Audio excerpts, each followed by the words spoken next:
Olá, pessoal. Hoje eu estou num lugar diferente, na beira aqui do mar Mediterrâneo.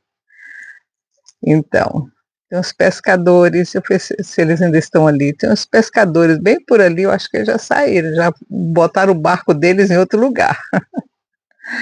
Então, eu estou aqui para falar sobre uma coisa bem interessante,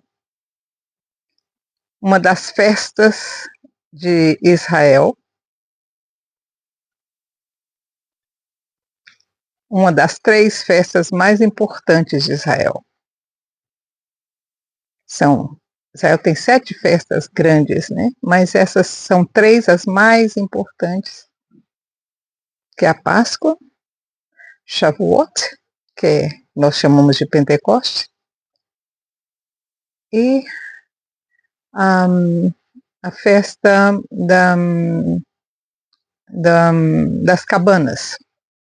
São as 3 festas mais importantes de peregrinação para Jerusalém.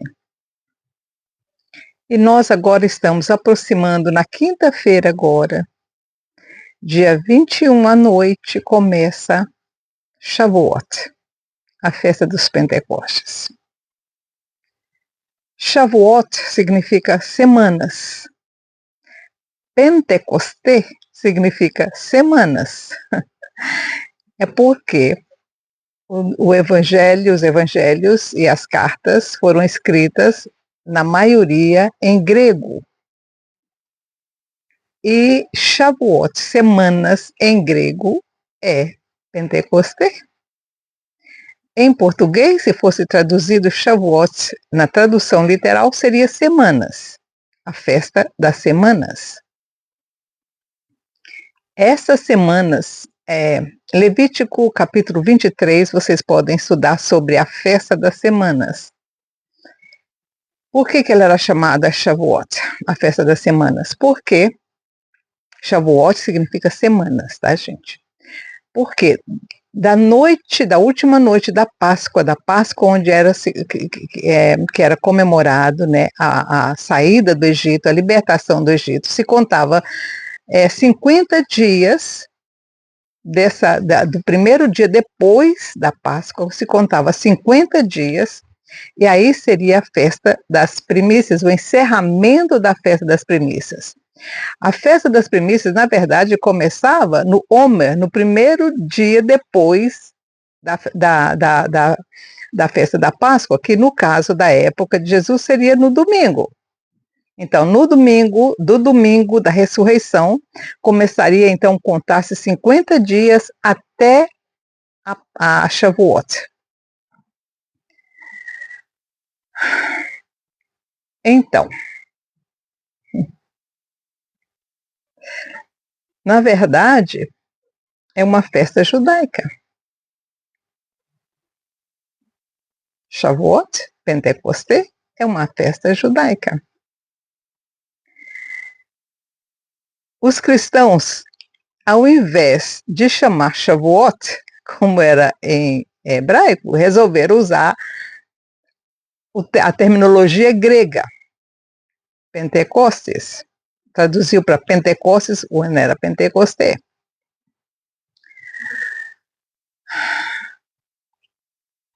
O que acontecia nessa festa?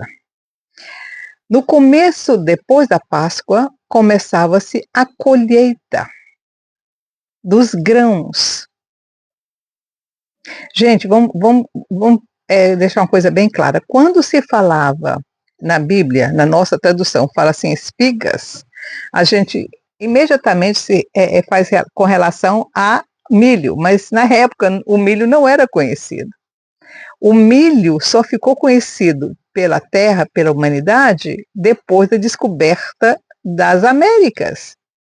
Porque o nosso milho aí da América Latina era da América Latina. Só foi usado pela Europa depois do descobrimento das Américas. Era nos países, né, andinos, no Peru e no México. Aí que era naturalmente a criação foi a cultura do milho. Na época de Jesus e na época do passado, na época de José do Egito, quando eles falavam espiga, era a espiga do trigo. Então, o que acontecia? Na festa das primícias, primeiros frutos, como é que o judeu sabia qual que era o primeiro fruto ou qual que não era o primeiro fruto? Porque na festa das primícias só podia se levar para o templo ou para a tenda quando não tinha o templo. Por quê? Antes de Davi, do rei Davi, não existia templo em Jerusalém. Jerusalém ainda não era a capital de Israel. A capital religiosa de Israel, na época da vinda, da saída do Egito e entrada na Terra Santa, a capital era Siló, onde ficava a tenda da congregação. Quando Davi subiu ao trono, ele trouxe a tenda da congregação para Jerusalém. Então aí ficou Siló e ficou Jerusalém. Os que se acostumaram com Siló não abriam a mão de Siló, né, gente? Como sempre, a gente tem dificuldade em aceitar o novo, as mudanças, né? Então, o que acontecia com o agricultor da época? Quando ele plantava semente e vinha a primeira chuva, ele tinha que ficar observando atentamente a sua terra. Porque a primeira que brotasse, ele tinha que marcar aquela, porque aquela era a primícia. Então ele plantava o trigo, a semente, jogava a semente na terra e quando ele ficava observando todo dia pela manhã, a primeira coisa que ele fazia era ir no campo e ver qual que tinha brotado primeiro. A primeira que brotasse, aquelas primeiras que brotassem do chão, que rebentasse da semente, aquela era a primícia. Ele ficava olhando as parreiras de uva. A primeira que florescesse e desse a primeira uvinha, aquela era a primícia. Ele tinha que ficar olhando os pés as oliveiras, porque as primeiras que brotassem, as primeiras olivas que começassem a crescer da flor, aquela era a primícia. Gente, tem uma lição muito grande para a gente aí. Muito grande. A vida espiritual tem que ser observada. Detalhes. Olha como é que ele tinha que fazer para saber qual que era a primícia para que pudesse levar para o templo as primícias. Aquela ficava marcada. Quando fosse a época da colheita, ela seria colhida primeiro, antes das outras, para que não houvesse nenhuma mistura entre as primícias e as que não eram primícias. Então ele colhia primeiro as primícias, que era do templo, tanto da uva quanto das frutas, gente, era de tudo, as primícias de todas as coisas. Qual que era a primícia, por exemplo, o primeiro da vaca ou o primeiro da ovelha? A primeira cria era levada, daquela ovelha ou daquela vaca, era levada para o templo também. Então, aí quando chegava a época, quando chegava no final no meio desses 50 dias é que era feita a colheita, e aí no último dia, no Omer, que é o último dia, o Omer é a medida do trigo, tá? A medida do trigo era chamada de Omer. No dia do Omer, que era levado para Jerusalém. E aí eles desciam com todo aquilo, colocavam as primícias, e olha uma coisa que eles faziam. Uma carroça era das primícias, a outra carroça era o de Sadacá, que era a oferta que se ia dando pelo caminho para as pessoas menos favorecidas. Você entendeu? Ele levava para o templo as primícias, mas também ele deixava com as pessoas necessitadas, porque qual que era a... Gente, meu braço está ficando doendo. Qual que era os dois primeiros, os mandamentos mais importantes, na verdade, até Jesus falou sobre isso. Os dois mais importantes. Amar o Senhor teu Deus de todo o seu coração e o seu próximo como você mesmo. Então tinha que ter uma carroça para o eterno e uma carroça para o necessitado. Essa era a festa do Shavuot. Aí quando eles chegavam em Jerusalém, dava para o sacerdote o que tinha, o que era das primícias, o tzedakah já tinha sido dado. Foi nessa festa, 50 dias depois da ressurreição, 10 dias depois da subida de Jesus no do Monte das Oliveiras para o Pai, é que houve a descida do Espírito Santo. No dia do Omer, no dia da entrega do templo. Por isso que Jerusalém estava cheia, porque era a terceira festa mais popular. A segunda festa mais popular, porque a terceira era das cabanas. Jerusalém estava cheia de pessoas, judeus e não judeus convertidos, que estavam em Jerusalém para a festa do Omer, o último dia de Shavuot. E aí Jesus de Nazaré resolveu fazer uma festa grande. Ele fez uma oferta, mas não uma oferta para o Pai, uma oferta do Pai para nós. Era o tzedakah do eterno para você e para mim. Quinta-feira agora é o primeiro dia de Omer. Termina no domingo. O que você tem para oferecer para o eterno? O quê? O que você tem para oferecer para o seu irmão? Uma oferta? Eu tenho colocado no meu coração agora para quem eu devo oferecer essa oferta. O tzedakah. Para o Senhor é a minha vida toda. Agora vamos a uma outra coisa. O que é mais que se comemora além de Shavuot, a festa das primícias? Se comemora também porque foi na mesma época em que o Eterno deu as tábuas da lei. Quando Moisés desceu com as tábuas da lei, foi no Shavuot. No período da festa do Shavuot, nos 50 dias. Por isso comemora também Shavuot, a entrega do Torá. E o que aconteceu naquela época? Quando Moisés desceu do monte, o que estava vendo? Aquele bezerro, né? Que Moisés teve que quebrar. E ele pegou a água e deu para o povo beber. E aqueles que haviam pecado morreram. Quantos eram os homens? 3.000 homens. Morreram naquele dia, na entrega do Torá. E o que aconteceu no dia de Pentecostes, no dia de Shavuot, em Jerusalém, quando a descida do Espírito Santo veio? Pedro, movido pelo Espírito Santo, fez aquela mensagem linda, aquela pregação maravilhosa. E quantos se converteram naquele dia? 3.000 homens. Não há coincidência no mundo espiritual. O Eterno teve que destruir 3.000 homens lá, por rebelião. E agora, no Pentecostes, 3.000 homens se convertem ao novo mandamento, a uma nova dispensação. O que o Eterno está tentando mostrar para o povo, para a gente?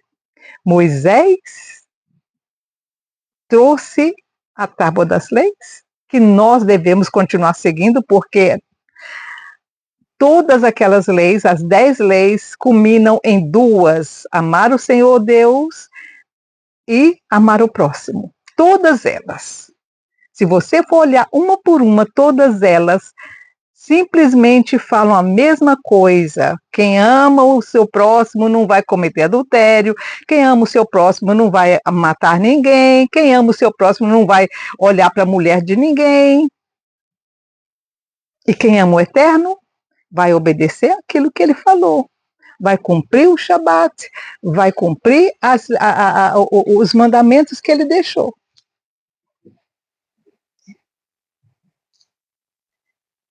Shavuot, a festa das primícias, a descida do Espírito Santo.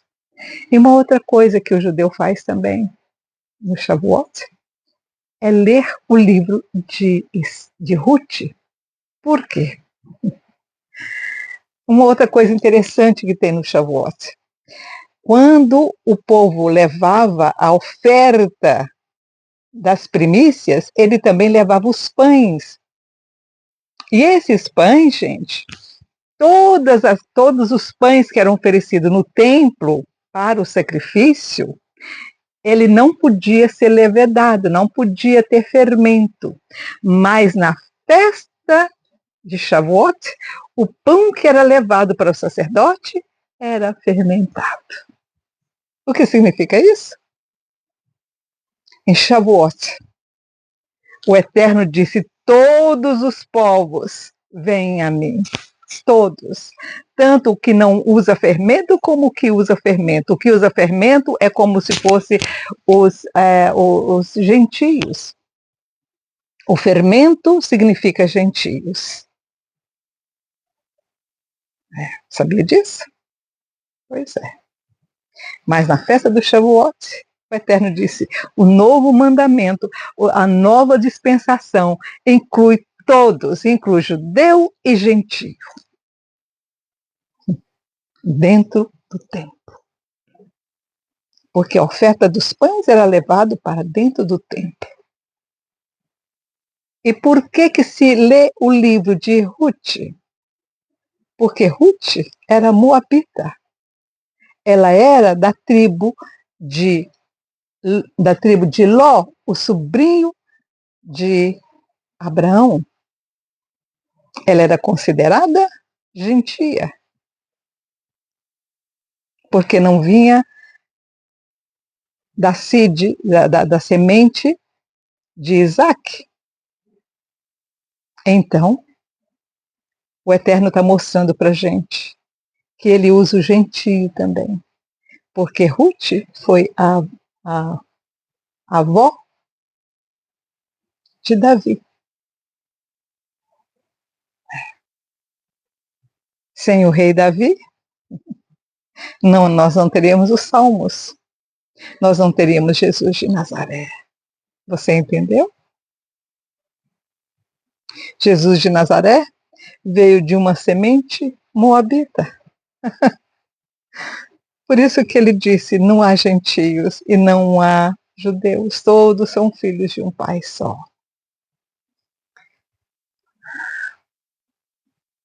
E agora você me diz, vale a pena comemorar a data de Shavuot? Vale a pena, sim. Ela significa a inclusão dos gentios na semente real. Eu vou fazer um desafio a você. Leia o livro de Ruth na quinta-feira à noite. Leia o livro de Ruth. Vê a mensagem que tem naquele livro. Tem muita coisa na vida de Ruth que nós os cristãos não conhecemos. Bom, eu conheço porque eu estudo. Ruth era uma menina especial, gente. Ruth fez a melhor opção da vida dela. A cunhada dela, não. A cunhada dela resolveu voltar para Moabe. Mas Ruth, ela tinha o Eterno dentro do coração dela e ela fez a opção melhor. Não, eu vou com Noemi. Aonde você morrer, onde você viver, eu vivo. Onde você dormir, eu durmo. E quando você morrer, eu vou ser enterrada no mesmo lugar que você. O que ela estava dizendo, eu abraço você e a sua crença. Eu abraço você e abraço Israel. Eu abraço você e abraço o Eterno. Ruth. Leia o livro de Ruth. Uma menina nova, bonita, princesa, mas que fez a opção certa. Seguir Ruth, porque através dela nós temos Jesus de Nazaré. Que o Senhor te abençoe, te guarde, que o Senhor faça com que você entenda bem essa mensagem. E vamos comemorar Shavuot? Eu vou estar dentro de um avião nesse dia. Eu vou tentar download o livro de Ruth para que eu possa ler enquanto eu estou dentro do avião, indo embora para Londres. Vou deixar esse paraíso e vou voltar para a Babilônia. Ai, Babilônia, Babilônia me espera, mas é onde o Senhor me plantou. E eu tenho um ministério lá.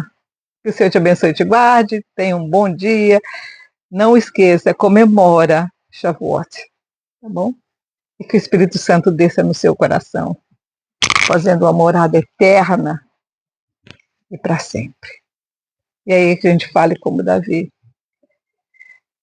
Ai, que eu habite na sua casa para todo sempre. Tchau, tchau.